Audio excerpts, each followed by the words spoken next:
হুজুর আমি শহরের মধ্যে একটা ভালো অফিসিয়াল চাকরি আমি করি, আমার বেতন অনেক, আমি প্রায় 1.5-2 লাখ টাকা মাসে কামাইতে পারি।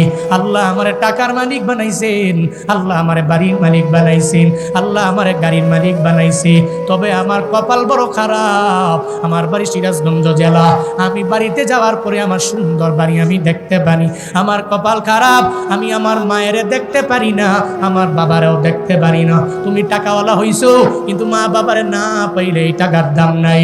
ও আল্লাহর বান্দা, বড় বাড়ির মালিক হইছো, বাড়িতে যাওয়ার পরে আব্বা আম্মারে পাও নাই, দাম নাই।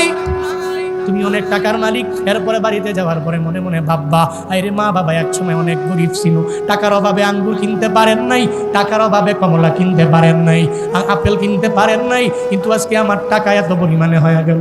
আমার মায়ে যদি আমার দরবারে চায়, সন্তানরে একটু বাজার থেকে 2 কেজি আঙ্গুর ফল কিনে আনুন, আমি চাইলেই 2 কেজি কেন 5 কেজি পর্যন্ত আমি কিনে আনতে পারবো। এখন আমার টাকা আছে, বাড়ি আছে, গাড়ি আছে, বিবি আছে, কিন্তু আমার কপাল বুঝি খারাপ, আমার মা দুনিয়ার মধ্যে নাই।